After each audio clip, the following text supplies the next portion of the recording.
Une fois que vous avez trouvé l'article, il faut effectivement être capable de le comprendre. Et puis, n'allez pas croire que c'est aussi évident que ça. En fait, il y a des étapes à suivre. D'abord, avant même de le lire, il faut être capable de le situer. D'accord? Et pour le situer, eh bien, prenons un exemple toujours avec ce lotus blanc. Si on se trouve par exemple sur un article, puis je vous dis pour vous ce serait un peu plus facile, vous aurez que des événements qui seront fin du 19e, début du 20e siècle, quand il y a beaucoup de journaux et aussi des journaux que vous connaissez vous-même. Plus on va loin dans le temps, plus c'est des journaux avec lesquels vous êtes les moins familiers, des bases de données qui sont un peu plus compliquées. Mais prenons l'exemple du lotus blanc. Alors là, j'ai trouvé un article dans Gallica, hein, Lotus blanc, société secrète chinoise, puis il y a tout un article, puis vous le lirez si vous voulez, etc. Ce que j'essaie de vous dire, il faut essayer de comprendre, d'accord, cet article. Alors déjà, on regarde le titre, hein, on regarde aussi, surtout, où est-ce qu'il est. Attendez, je vais vous montrer ça. Si par exemple on regarde l'article, il faut d'abord et avant tout regarder les informations qu'on appelle infratextuelles. Quel est le journal, sur quelle page c'est, quel est l'auteur, etc. Alors si vous allez toujours sur cet exemple-là, vous voyez que cette information, cet article est pas mal long en fait. Il se trouve sur la page 2. Puis vraiment, mettez-vous en format comme si c'était le Winnipeg Free Press. Là, c'est grand, là, les pages, on l'ouvre comme ça. Vous êtes en deuxième page et ça prend quand même une très longue colonne et demie, d'accord, presque 2 colonnes. Et puis, c'est au milieu de plein d'autres brèves, d'accord. Alors, ça ne fait pas la première page, mais dans les informations nationales et internationales, vous voyez, ici, il y a Nouvelles d'Afrique, en province, les accidents de chemin de fer, etc. Eh bien, c'est une information qui est quand même pertinente. Si vous revenez en page 1, et puis c'est ça qui est utile, et donc je ne vous demande pas de lire tous les articles, mais je vous demande d'être capable, ah voilà, cet article se dit être un journal politique quotidien. Il est centralisé à Paris, hein, etc., etc. Alors voilà, et puis effectivement, alors ce qui fait la une, c'est peut-être ce qui intéresse plus les gens, d'accord, ce qui constitue vraiment l'information phare, mais il n'en reste pas moins que la Chine, qui est pourtant un pays extrêmement éloigné, où ne se trouvent pas beaucoup de Français en fin de compte, constitue un endroit important, et cette rébellion du lotus blanc est néanmoins importante. C'est ça les informations infratextuelles. Quel journal, d'accord? Faites des recherches sur ce journal. Hein. Peut-être qu'il y a des livres même, des articles qui ont été écrits dessus. Qui est l'auteur? Et attention, alors là, pour cet article comme pour plein d'autres, des fois l'auteur n'est pas mentionné. Et dans ce cas-là, dans votre citation, ce sera sans auteur, virgule, le lotus blanc, virgule, la lanterne, et puis l'édition de, et puis vous regardez la date, on dirait que c'est le 9 septembre 1891, je vous l'ai dit, hein, c'est pas facile de trouver quand c'est ancien, c'est un peu tard là par rapport à l'exercice que je vous demandais, mais vous comprenez un peu le principe, d'accord? Donc s'il n'y a pas d'auteur, c'est une chose. Essayez de récupérer avec ces infos infratextuelles aussi quels sont les centres d'intérêt, quelles sont les autres choses qui préoccupent les lecteurs de la lanterne. Puis vous pouvez faire une recherche à l'intérieur de la lanterne sur la Chine en général. Qu'est-ce qui les préoccupe? Est-ce que c'est que les rébellions? Ou est-ce que c'est le commerce en général? Vous voyez, c'est toutes les informations autour de l'article lui-même. Okay? Puis l'auteur, si vous le connaissez, ben vous pouvez faire des recherches sur cette personne. Est-ce que c'est quelqu'un qui est un spécialiste de la Chine, qui connaît à peine, qui est un correspondant pour le reste du monde, etc. etc. D'accord? Donc ça, c'est une chose. Maintenant, regardons la suite. Infos infratextuelles, d'accord, à quelle page ça se trouve, quelles sont les infos, quelles recherches vous pouvez en retirer. Ensuite, vous devez comprendre la base. Et ça veut dire quoi quand vous lisez l'article? Les mots que vous ne comprenez pas, etc. Vous essayez de faire une compréhension, comprendre exactement ce que l'auteur essaie d'en dire. C'est après, ensuite. Puis alors, vous utilisez un dictionnaire, hein, si nécessaire. Vous essayez d'analyser l'article. Et c'est là que c'est plus délicat. Parce que vous devez essayer de vous poser la question, mais quel est le message en fait? D'accord, hein? Quelle est l'interprétation des faits que l'on veut présenter aux lecteurs, à ces lecteurs de Paris, par exemple, dans le journal La Lanterne? Bien sûr, ce sera un autre message si le journal était publié à Hong Kong, d'accord? Pour des lecteurs de Hong Kong. Si c'était des lecteurs, je ne sais pas, en Indochine, aux États-Unis, etc., etc. Ok?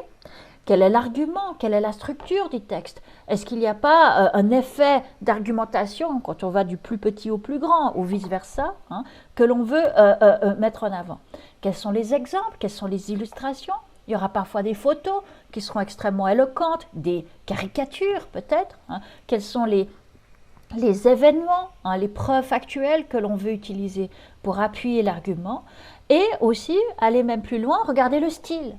Quelle est la ponctuation? Est-ce que cet article est écrit avec beaucoup de points d'exclamation, par exemple? Est-ce qu'il y a des métaphores? Est-ce qu'on parle, par exemple, de ces rebelles comme des tigres, par exemple, comme des animaux? Ce seraient des métaphores. Quel est le champ lexical? Typiquement, par exemple, quelqu'un pourrait prendre que du vocabulaire qui est relié, je ne sais pas, au monde animal, par exemple, au monde de la chimie, j'en sais rien, au monde des explosifs. Et tout ça, c'est de nouveau pour donner un certain ton à l'article. Et donc, soyez sensibles à tout ça. Et bien entendu, et c'est ça le travail de l'historien qui est le plus dur, c'est la contextualisation. Vous connaissez les faits, parce que vous êtes historien, parce que vous avez lu cet article universaliste de l'encyclopédie, parce que vous avez lu d'autres articles pour mieux comprendre cet événement encore, parce que vous avez suivi le cours. Quand vous voyez cet article qui est rédigé à chaud, qui est rédigé à l'époque, eh bien, qu'est-ce qui est exagéré dans l'article? D'accord? Qu'est-ce qui est complètement ignoré? C'est à vous d'en faire une analyse par rapport aux faits que l'on connaît aujourd'hui. D'accord? Et c'est ça la contextualisation. Confronter soit un fait ou bien une interprétation, un récit par rapport à un contexte plus large que nous connaissons. Ok? Et voilà, attendez, c'était à peu près tout. Et maintenant, je rebondis, j'aimerais simplement vous montrer alors comment est-ce qu'on fait une citation directe et indirecte. Quand on va sur Word en ligne, vous pouvez tout à fait faire cette rédaction. Par exemple, là, vous pouvez faire la citation directe. Le journal La Lanterne, attention, tous les titres sont en italique, nous explique que le mouvement du Lotus Blanc n'a que des revendications religieuses. Puis là, quand vous allez en bas de page, pardon, évidemment, quand c'est en ligne, ça n'apparaît pas, vous pouvez aller ici. Alors attention, puis alors là, je l'ai déjà fait, hein, mais vous pouvez rajouter une note de bas de page. Ça va être d'abord auteur, virgule, titre de l'article entre guillemets, journal en italique, date du numéro, hein, par exemple 9 septembre 1891, page, point. Comment est-ce qu'on fait pour insérer cette note de bas de page? Alors attention, quand on est en français, ça c'est une chose, j'autorise les deux pour nous, d'accord? Mais sachez que d'autres professeurs veulent la manière française peut-être.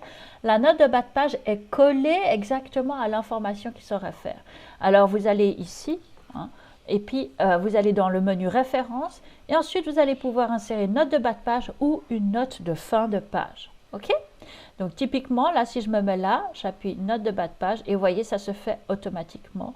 Puis même chose, si je me mets là et note de fin de page, ça va se mettre là et automatiquement. Vous pouvez les formater, hein, etc., etc. Ça, c'est pas très important. Revenons à la... Donc, vous avez compris comment on fait les notes de bas de page. Maintenant, si on veut faire une citation à la fois directe et indirecte, un autre exemple, le journal La Lanterne, toujours, hein, faites une description plutôt négative du mouvement du Lotus Blanc. Puis j'en sais rien, je n'ai même pas lu l'article, je vous donne juste ça comme exemple. En effet, hein, la seule chose qu'elle en retient sont, entre guillemets, les bons et les mauvais génies. Ici, j'ai rajouté une note de bas de page, mais à la manière des Français, c'est-à-dire collée à la citation. À la manière anglophone, il n'existe toujours qu'une seule note de bas de page. C'est une seule et unique note de bas de page qui se trouve après le point. D'accord? Vous avez plus de choses à dire dans la phrase, par exemple, ça c'est relié à ça, tout est à l'intérieur de cette note de bas de page. Les Français sont beaucoup moins économes, hein, on va dire, beaucoup plus extensifs à ce niveau-là. Donc vous choisissez, je veux que vous soyez conséquent du début à la fin. En général, je préfère la méthode anglophone où c'est une note de bas de page en fin de phrase et c'est tout. Et alors là, je l'ai rajouté et même chose, regardez ça, même chose, auteur, attention, virgule, entre guillemets le titre de l'article, virgule, on ferme les guillemets, journal, le titre du journal, là ce serait La Lanterne, en italique, date et numéro de page. Je vais aussi vous mettre le guide que Patrick Noël avait préparé pour que vous ayez tout le temps ces mêmes repères. Vous pouvez utiliser la méthode Chicago si vous préférez des sites en ligne. Mais ce que j'essaie de vous dire, c'est que chaque style bibliographique est codé. D'accord? C'est un code. Et il faut tout le temps avoir certaines informations pour permettre aux gens de retrouver, d'accord, votre travail. Ça va être l'auteur, le titre du journal, la date évidemment, le numéro de page et dans la mesure du possible le lien. aussi pour moi, pour que je puisse aussi y retourner facilement. Mais maintenant, à quoi ça ressemble si c'est une citation directe? Eh bien, vous le voyez, il faut couper la phrase avec un espèce de 2 points et vous citez, quand c'est une citation directe, exactement tous les mots. Alors, si vous en omettez, vous avez appris ça, c'est entre parenthèses, 3 petits points. Maintenant, ça se corse pour l'anglais. Comment est-ce que l'on fait avec la même chose? Alors maintenant, on va dans un monde complètement fictif. Imaginons que ce journal soit un journal anglophone, en fait, que The Lantern était publié à Londres exactement dans la même période. Eh bien, qu'est-ce que l'on fait? La langue anglaise est une langue officielle ici au Canada. Et par conséquent, nous n'avons pas besoin de la traduire. Par contre, à des fins stylistiques, on doit faire une différence quand c'est une citation directe et quand c'est une citation indirecte. Dans une citation indirecte, vous allez la traduire, d'accord? Quand vous résumez les choses, d'accord, et que vous les traduisez, pardon, ça va être traduit. Par contre, quand c'est direct, comme ici, The Good and Bad Genies, ou All Believers are Ruthless, là, vous pouvez le mettre uniquement en anglais. Mais évitez de mélanger le français et l'anglais dans une même phrase, d'accord? Simplement à des fins de clarté. Mais techniquement, vous pouvez garder l'anglais tel quel dans votre texte. D'accord? Bon, bravo.